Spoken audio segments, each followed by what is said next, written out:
welcome everyone to a new video of the Crypto Vigilante. We're joined by Justin Ehrenhofer.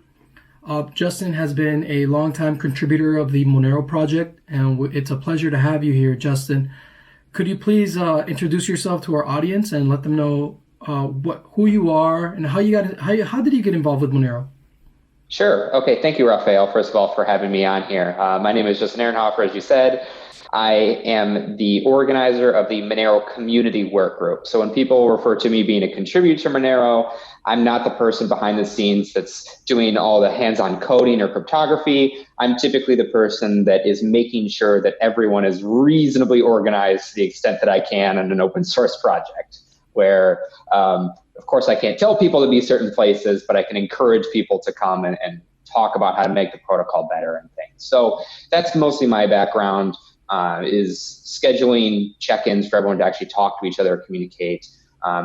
We have like monthly coffee chats, for example, where we just talk about potential protocol improvements, those sorts of things.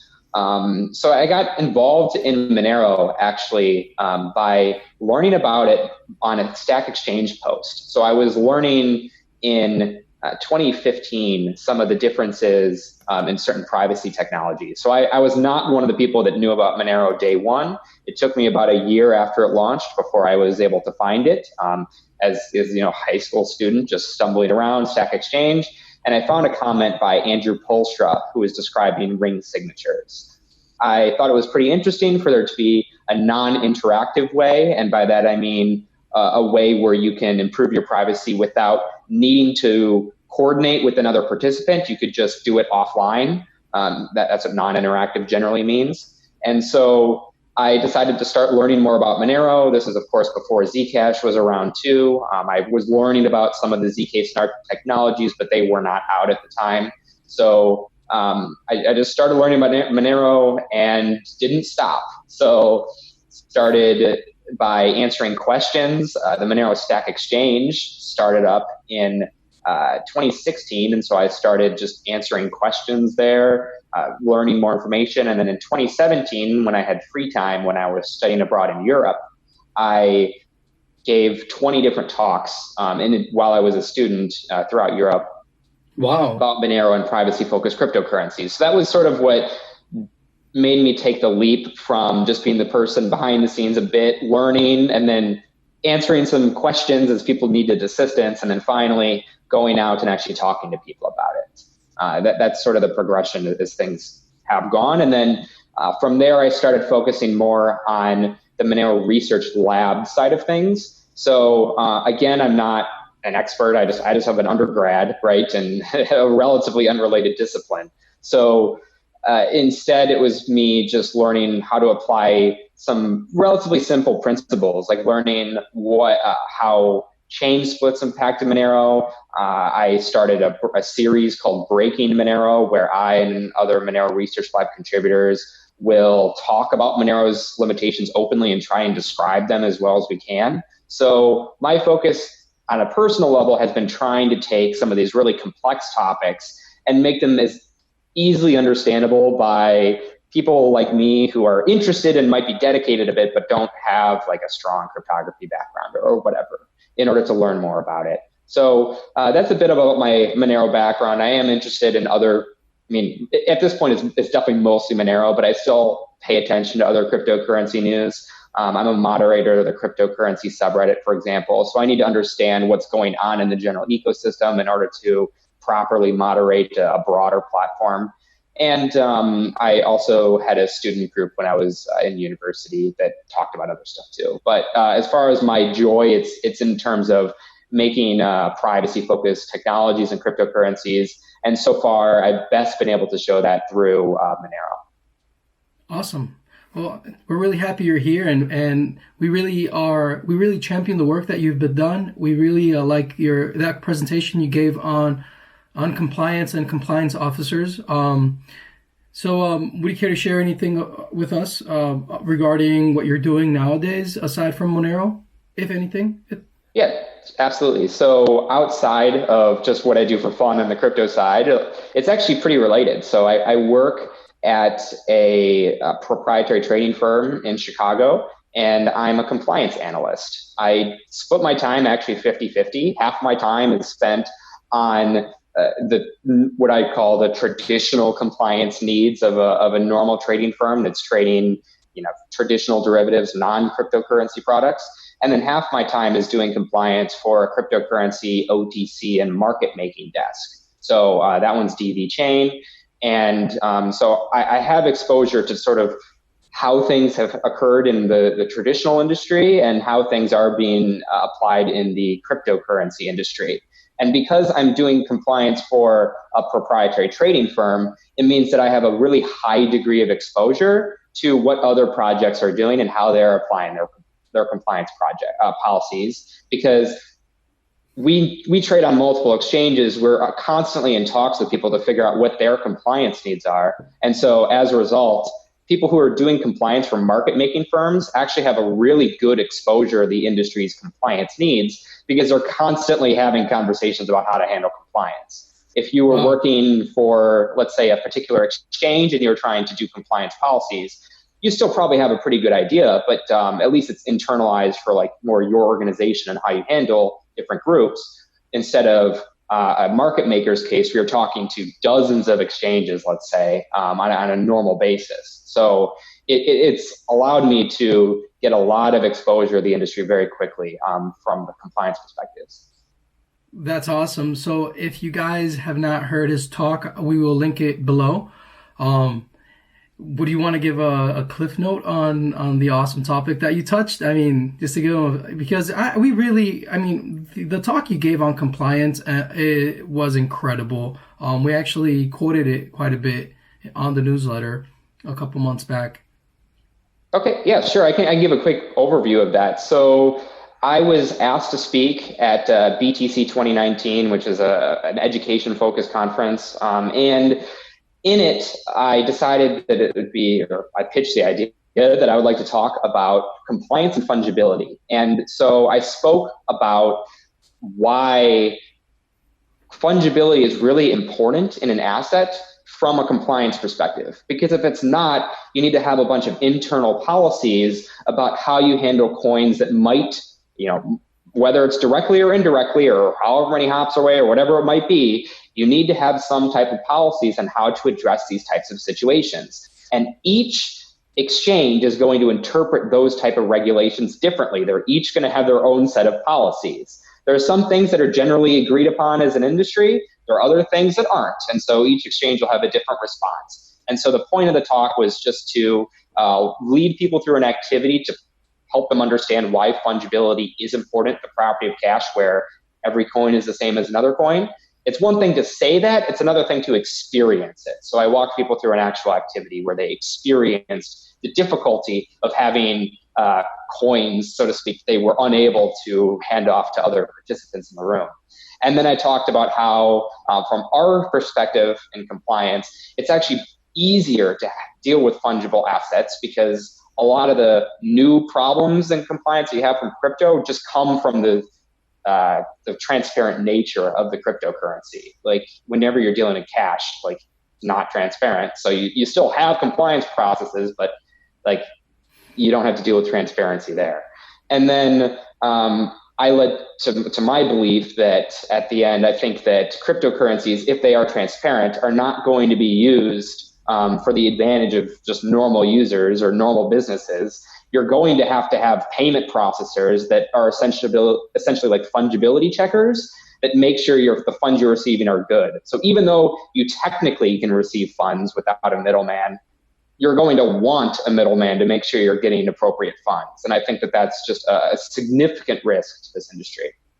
Incredible. Wow. Yeah. And it's almost like I love what you said that in the future, merchants and compliance officers will be asked, well, if you had the ability to check, do a blockchain analytics search on this transaction, why didn't you? And this is something that is not a precursor in the law anywhere in the world right now. But given the fact that cryptocurrencies like Bitcoin are transparent to blockchain analytics, that question is now something that they can enforce, right? Or that it could be an expectation by law in the future of, hey, if you have the opportunity to check the historical precedence of this of the coin that of the UTXOs that you received, why didn't you check for the historical precedent? Right? I mean, you said it so elegantly. I don't know, maybe if you can stop. No, that's generally right, though. So the way compliance works, it's not always as simple, and usually it is not as simple as if this, then this. It's just instead this thing called a risk-based approach. So you are given a general set of guidelines that says these are some examples of things that might be risky. Here are some examples of things that are less risky. And here are some examples of things you might want to do if you have a riskier case. And here are things you might want to do if it's less risky. Well, you can see all that's might and it depends and yada, yada, yada. So essentially what it means in terms of how it's applied is that companies have a requirement to show that they are doing a good job in terms of having appropriate policies. They need to, if asked, defend the policies as adequately meeting these guidelines. And usually the agencies will not say that something is either appropriate or meets certain guidelines ahead of time. It's up to each firm to justify why they're doing what they're doing. So in the case of transparent assets, you have the ability to use different providers that have indexes of how funds have been used in the past. And since these are available and they're, it's common in the industry for people to pay for these type of licenses, you then would have to be at a case where you defend why you wouldn't use it. And that's a really difficult position to be in. Because you had this tool, why didn't you use it? So as a result, most people have taken the conservative approach, or at least most compliant exchanges have taken the conservative approach and saying, well, we're going to get all these software we can do diligence with. We're going to pay for all these tools so we have better compliance systems. And then if someone asks, then we no longer, oh, well, we ignored this because we didn't think it was important. Instead, they might say, oh, well, we applied it in this appropriate way that we're going to justify. And exchanges and other services feel much, much more comfortable doing that in an industry where there is generally some uncertainty still, or at least some perception of uncertainty and people being more scared in general. Awesome. So we have people in our audience that are from all on the spectrum of the learning curve regarding crypto. A lot of them are starting to understand Monero for the first time. So let's step back a bit, and maybe if you could explain to our audience the reason why fungibility to begin with is so important, and and then maybe juxtapose Bitcoin and Monero in regards to the question of fungibility. Sure. So fungibility is really, really important because it's a property of money that you're used to right now, and you get all the advantages of it right now with cash, but you don't need to think about it. So again, literally all it means is just $1 bill is the same as any other $1 bill. When you receive a $1 bill, you might check to make sure it's not a fake, a counterfeit, it's a legitimate currency bill, and you would especially do that in higher value bills. But you don't need to be like, well, was this dollar used for illicit activity in the past? Because you know that the transaction you're doing is legitimate. You know that I'm accepting $1 because my friend's paying me back for an ice cream I just bought them, or a coffee I just bought them, or whatever.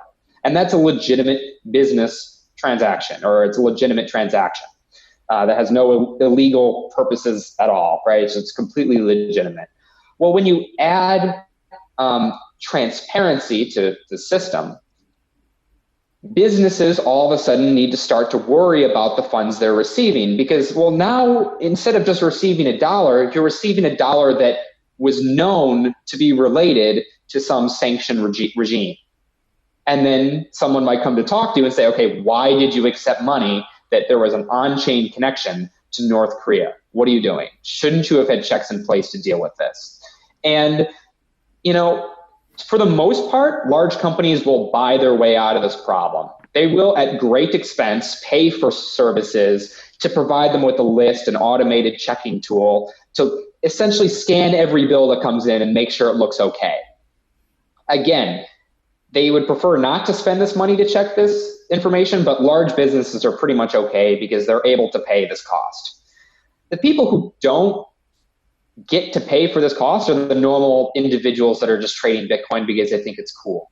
The problem is if I'm just going to make a payment to a Bitcoin enthusiast, they're not going to be paying a large provider like Chainalysis, Elliptic, CipherTrace, or Bitfury, or anyone else that provides these type of services, just because it costs a lot of money and it's unfeasible for even a medium or small business to pay this type of cost. So it's this additional burden on just everyday business transactions that you don't need to think about right now.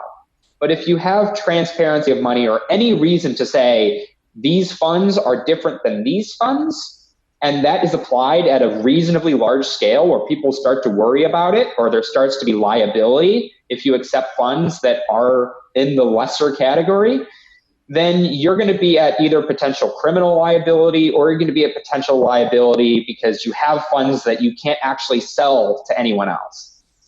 Like imagine if you receive funds today from your employer, and let's say your employer was like in a gray business where it wasn't technically like illegal, but let's say you worked remote for like a marijuana company and you lived in a state that did not legalize marijuana, but it was clear that you got paid by a marijuana company.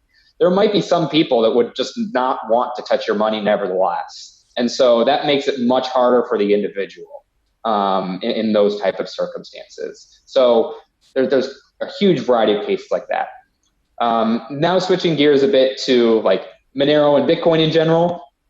Monero, from our perspective at DV Chain and in general, I think most people's perspectives, is really the only cryptocurrency that you can treat as reasonably fungible. I use reasonably because like on either extreme, something's like never completely or not fungible. But for the most part, we can say, okay, how is it actually used in practice? We see that with Bitcoin, you have services that are out there that people already pay a lot of money towards. The US government alone pays millions of dollars to these services just to be able to look at the source of funds that are being transferred and to make sure that people are sending legitimate funds and tracking down people who are not sending legitimate funds. And businesses spend lots of money to make sure they're not receiving funds that for an otherwise appropriate business transaction were not potentially linked to some other nefarious activity. Bitcoin is like that, where people are spending money on these tools, they are available, and people are tracking this information. For Monero, even though its privacy isn't perfect, it still provides like orders of magnitude better privacy without you even thinking about it. And it provides that for all the users. So as a result, in general, there are no services that provide this level of mass surveillance on transactions on Monero. You have a case where if you receive a Monero, it's worth the same as any other Monero. And there has not been a case yet where someone has like tried to blacklist specific Monero or certain things. So at its core, that is the biggest difference for as far as like what a normal user cares about. If they're setting up an online store to sell their goods, they can accept Bitcoin, but what if someone sends you funds connected to a mixer or North Korea or a darknet market or any other materials that might put you in a hard time? With Monero, you can just receive payment and you'll probably be okay for your legitimate business activity. So that's the big distinguishing factor for normal individuals that are just transacting.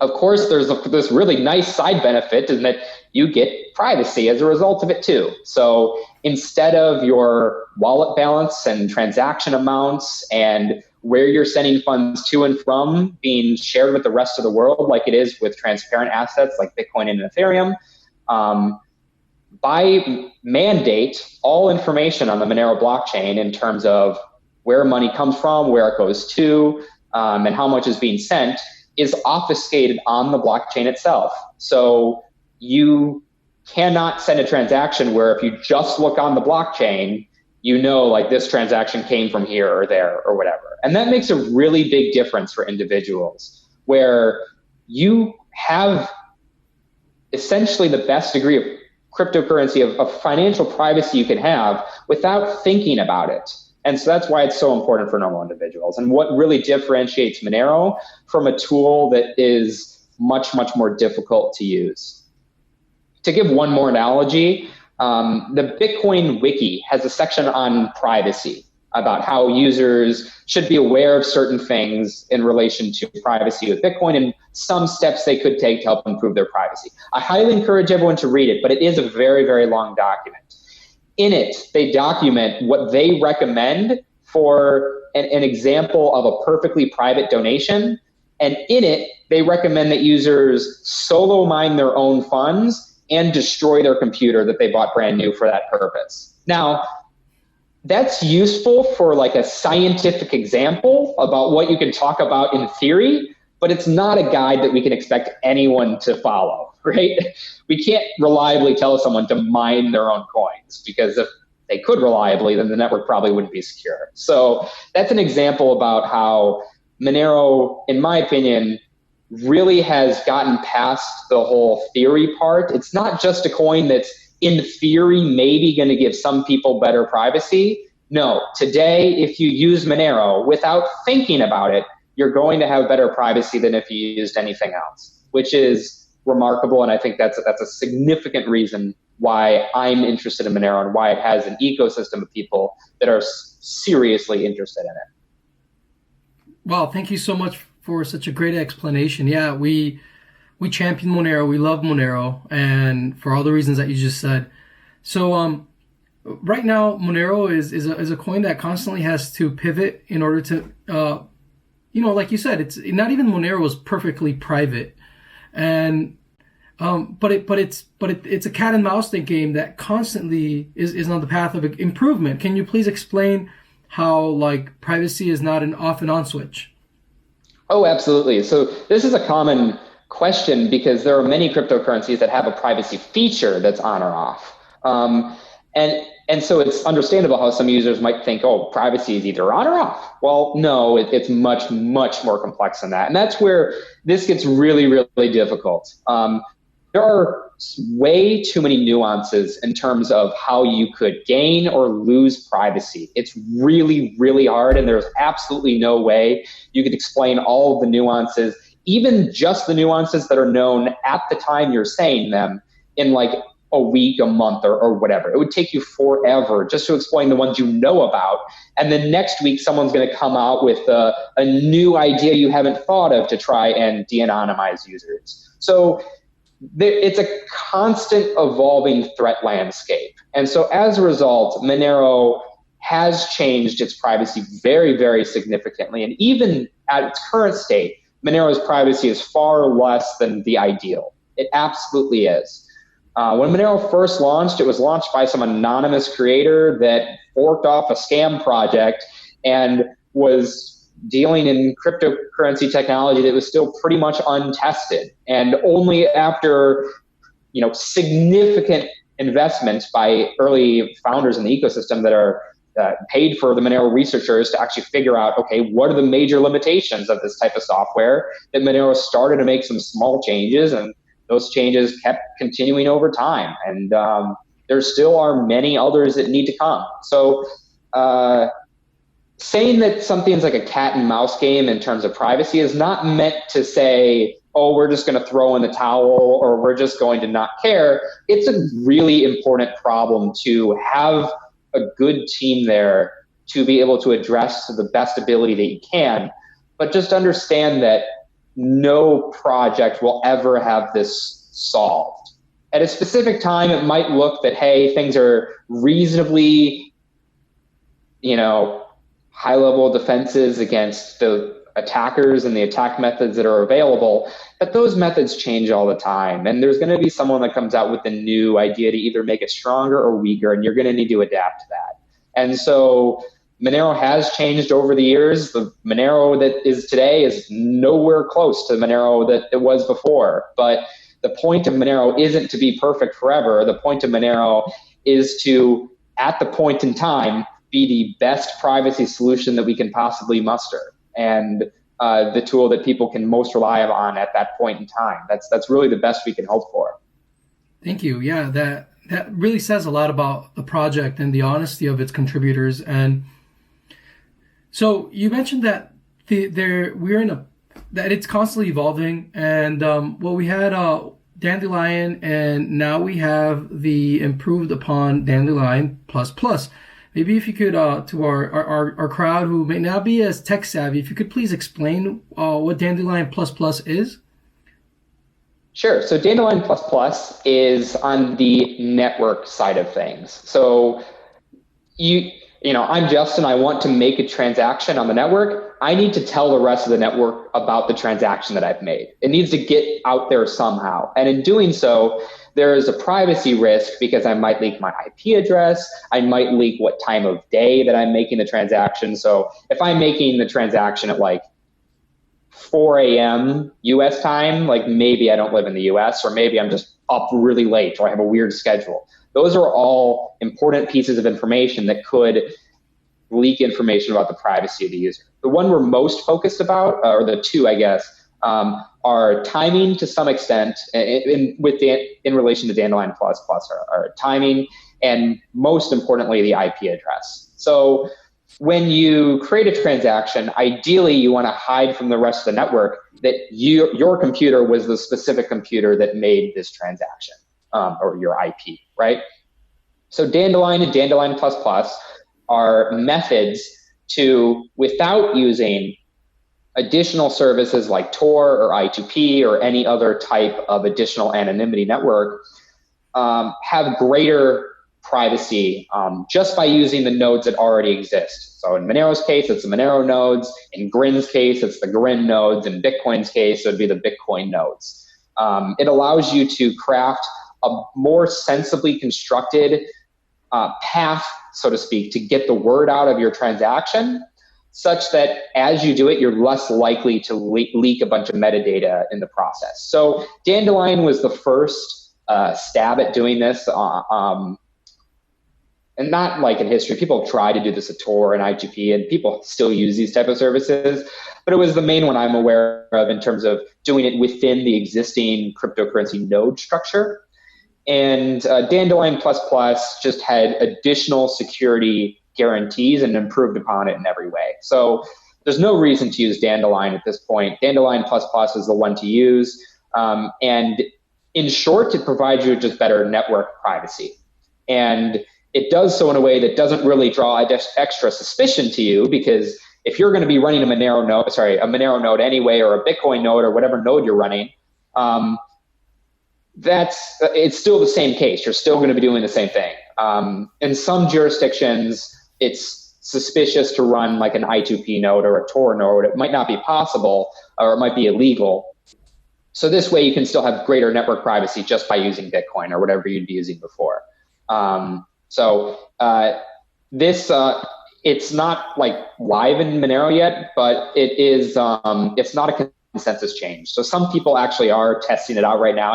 I'm sure some people are testing it in the mainnet right now to send transactions, but it's not expected to be widely distributed until the next release. The good news, though, is the network gets significant privacy advancements, even if only a few users adopt it. So with many privacy solutions, you need really the whole network to adopt it before it becomes really effective. In Dandelion's case, the researchers did a lot of work to show how even if it's only partially adopted, it still provides significant benefits to the users who do use it in those cases. So it's a really well thought out solution. It's not necessarily as comprehensive of a solution if you were using or compared to using like Tor or I2P in the best of cases, but Dandelion requires no additional use or services from users. So it's just a better way to transact without any additional effort. So it's nice. Right on. Yeah, we will definitely champion Dandelion plus plus, and we will teach people how to use it as much as possible. And just to stress, like this isn't just like a Monero or Bitcoin thing. Like most cryptocurrencies can implement Dandelion plus plus in their protocols. So it's generally something you should encourage out of most of these. Right on. Thank you. Thank you for that explanation. There's also the whole the Triptych, right? Triptych is being developed. Where are we at with Triptych? And if you could please explain what Triptych and Triptych 2 is to our listeners, and why Triptych and Triptych 2 are important to Monero's success. Okay, sure. So just preface, I am not the expert that you'd want to have on for explaining Triptych. You'd want to have someone else, but I can give a really high level overview. So Triptych is a proposed transaction protocol for Monero. There are two versions out now. There's the single and multi version, or there's the 1 and 2 version. They both like line up that way. So they both allow Monero to substantially increase its transaction efficiency while using large ring sizes. So at the moment, Monero's ring size is 11, which is sufficient against what I'm going to call the basic attacks. So if you're doing a basic attack on any specific user, 11 is probably fine. If you are trying to do mass surveillance that isn't targeted against specific users, 11 is fine. If you are specifically targeting one Monero user that is making specific types of transactions and you are actively engaging with them, 11 sucks. So you need much, much larger ring sizes than that, in the orders of hundreds, thousands, really as large as you can make it. Especially for multiple transactions and multiple data points, you want that number to be huge. So Triptych is a transaction protocol that allows Monero to more efficiently have larger ring sizes in the order of like 512, let's say, instead of just 11. So it's a substantial improvement. Now, there are a few things that still need to be ironed out. So multi-sig is possible, but it needs to be sort of refinished again. And I know that's something that the Monero Research Lab is sort of repolishing in terms of how to properly make multi-sig work in the way that the Monero community would like it to work.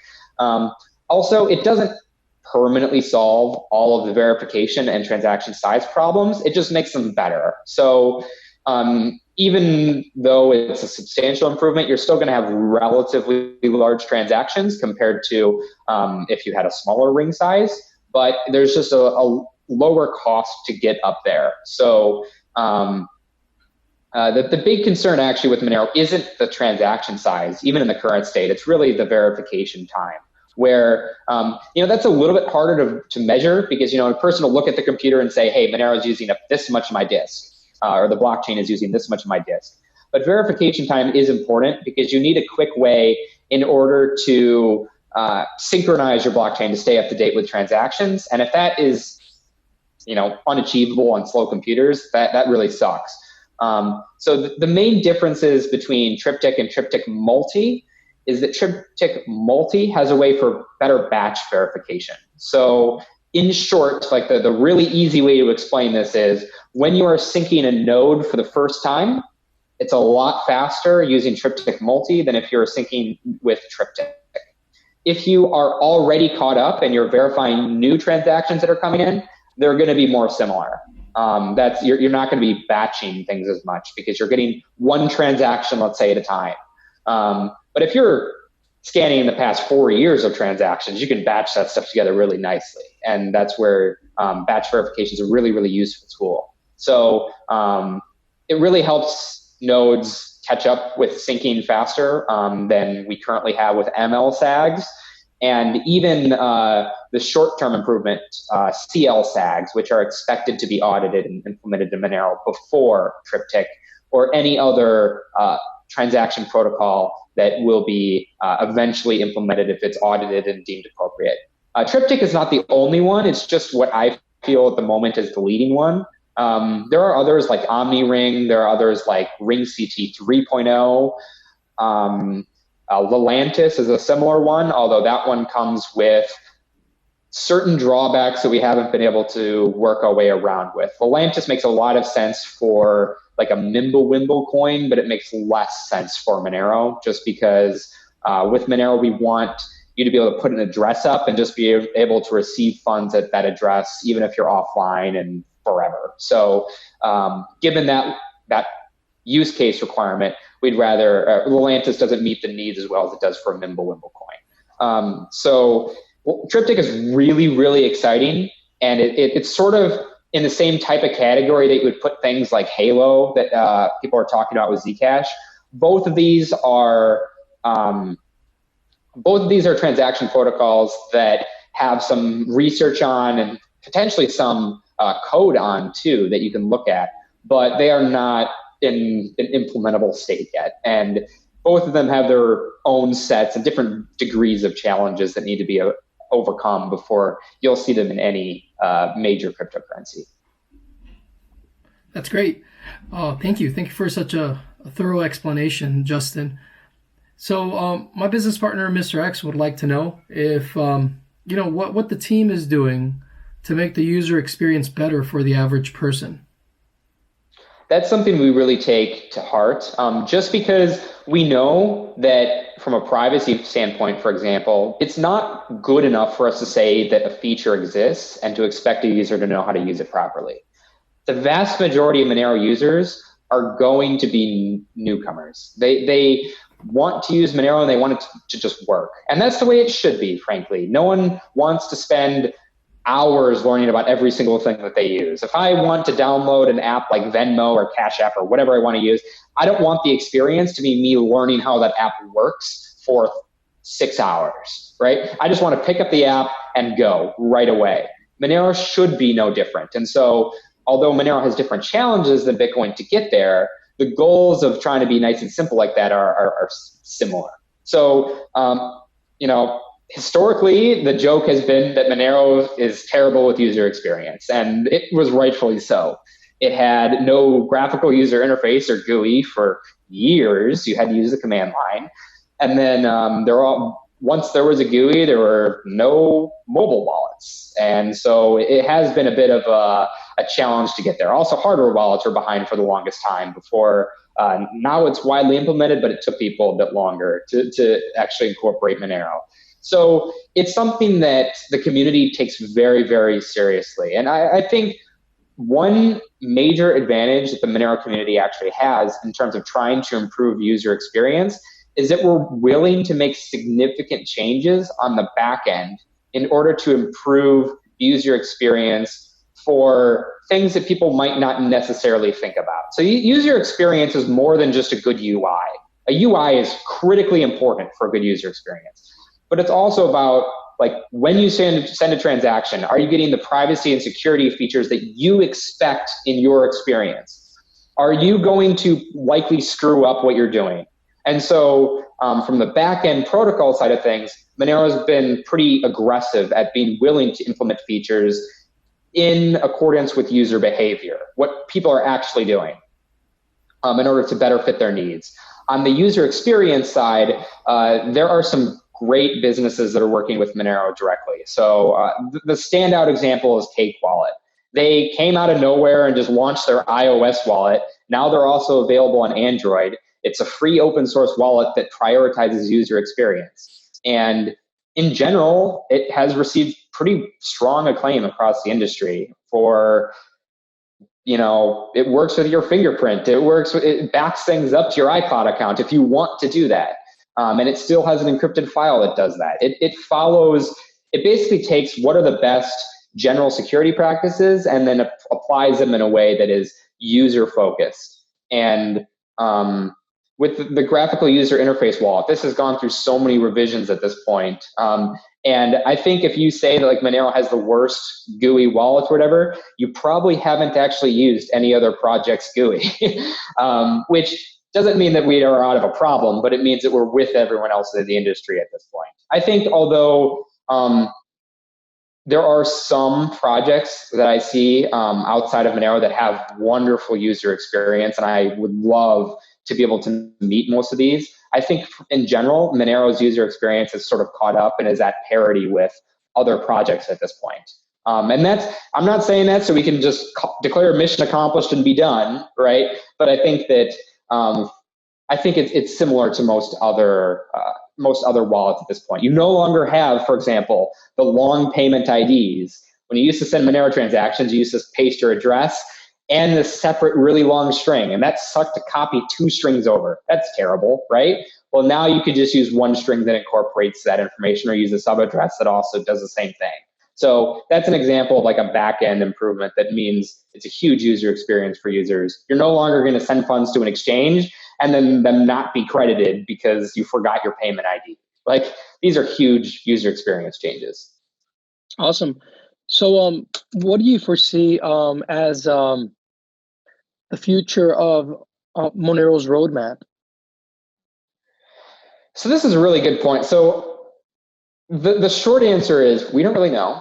And it's actually something that I've expressed a little bit of disappointment in on a personal level. When I was at DEF CON this last time, I gave a talk about how I wish Monero formalized a little bit more in terms of planning. Like, we don't need to agree to things set in stone, so to say, but let's plan out some broad level ideas and sort of get some general ideas of consensus there. Now, that being said, there are definitely some ideas that, despite a little bit of a difficult planning process, that absolutely shine through. The best short-term example are CL-SAG and Dandelion++. I already talked about how Dandelion++ improves network privacy, but CL-SAGs allow us to do transactions more efficiently right now without any changes really to anything. Like, on the back end, there's changes, but to any user or any like, there are no drawbacks really. You just, it's an improvement in every way. Just like bulletproofs were an improvement in every way, CL SAGs are an improvement over ML SAGs in every single way, such that we're going to see about a 20% improvement again in transaction size and verification time. I believe those are the appropriate numbers, but Sarang Noether has a write-up more specifically if you want to read into the weeds there. I believe it's about 20% though. So short term, that's a nice win we can take. Another 20% improvement, that's pretty significant. And Dandelion++ just means, hey, well, now we can provide really high levels of network privacy. And we even, and the next step after that is to make sure it's fully integrated in to work with Tor and I2P also. So there are ways to work with Monero and Tor and I2P at the moment. They're a little cumbersome. I would like the GUI, for example, to simply tell a user, hey, would you like to use this software? Like, is it illegal where you live? If it's not illegal, then use it. If it is illegal, then obviously use Dandelion++ instead, which is still good, but not necessarily as good as using like Tor or I2P. So those are some of the short-term things. Also, there is this one person, Isthmus, who works with, the name escapes me right now, but he works for like Insight Data Science. So what they do is they look at cryptocurrency blockchain data in terms of like miscellaneous metadata things, like how are people using fees, how are people using, or how are node miners mining blocks and these types of things. And he will plot them in specific ways. And there are some things that Monero still can do to remove some ways that users are potentially purposely sending transactions in a way that might reduce privacy. So if someone, like, there's nothing stopping a user from making their own Monero wallet that interfaces with the Monero network. So we can just tighten the rules such that if someone does that, they're not making it super obvious, those sorts of things. So the insight from their data analysis really helps guide our work forward in terms of, small tweaks that a user isn't going to notice on their user experience side of things directly, but will improve their privacy on the back end. And then, of course, long term, we do want to have a substantial improvement to ring signatures, most likely in the form of triptych. If we can see it, today's time, my money's on triptych, but it could always be that there's a breakthrough in one of these other transaction protocol systems, and maybe we'll go with one of those depending on what's best at the time. So that's an idea of the roadmap there. And of course, there's always miscellaneous random projects that people are working on in the general ecosystem, but on the core protocol itself, those are the things I'm looking at. Wow, that's incredible. Thank you so much for explaining all that. Yeah, so right now, everyone's in quarantine, I think, almost everyone. And I really wanted to show everyone how much work is being put into Monero right now. There's a lot of our subscribers and a lot of our viewers. They are beginning to understand Monero and really they're beginning to see the importance of it. I wouldn't be surprised to see a rise in the price of Monero because of how important it is. For people that want to jump in and help out as a contributor in whatever capacity they can, what would you tell them? So I'm going to plug myself a little bit here. So Sure. I organize meetings every other week where people come together and just talk about the things that they've been doing in the ecosystem. So in my opinion, that's a good place to start. The list of the meeting schedule is on communityworkgroup.org. Also, the Monero subreddit is one of the largest like cryptocurrency communities in general. So it's a good place to ask questions, to see recent news and join in the conversation. Almost everyone I know that is involved in Monero will pay attention to the subreddit to a pretty significant capacity. So that's a good place to get started. If you do want to try to help people out to begin with, the Monero Stack Exchange and Monero support subreddits always need people. But if you just want to have a good feel for what's going on, come to the coffee chats, come to the community meetings, and pay attention to the Reddit. Those are really easy things to do. We will have those links below so that you can follow them. And yeah, Justin, thank you so much for your time. We would love to have you again in the future. I mean, Monero always keeps us on our toes, and it's our favorite coin by far. I mean, it's incredible, and we're really happy to have you on board. Yeah, any parting words? Anything you want to tell people? Nothing other than it's done. Privacy is really hard, people, and we're never going to be done. So pick a project that has a team of dedicated people that do nothing but just want to make things better for the sake of your privacy. And then I guess the second thing I want to leave people with is there's a difference between potential privacy and realized privacy. And I like to focus on projects that aren't just trying to eventually provide people with privacy, but are providing a substantial number of people with privacy today. And so that's the real reason I'm interested in Monero, is because it is doing that for people right now. I can have my brother use Monero right now, or anyone use Monero right now who isn't a Monero expert, and they're getting the same benefits as anyone else that's using it. And I think that's super awesome. Yeah, I mean, I don't mean to bash any new project out there, but the reality is that there are a lot of new privacy coins, or coins that want to be privacy oriented. And the question that I always have is well, if you care about privacy so much, why don't you just become a Monero contributor? Why do you want to start from scratch? And even from an economic perspective, every time you start it with a new network, you're actually on a monetary perspective, you're on a monetary level, you're competing. Your new unit of accounts is competing with the most valuable and fungible network that already exists, which is Monero. So yeah, I'm very critical of anyone that wants to start a new privacy coin, because it begs the question, why don't you just help out in the Monero project itself? I mean, so I agree with you. Just wanted to toss that in there. But yeah. We're always happy to have new contributors. Yeah, 100%. The more the better. Would you say the more the better?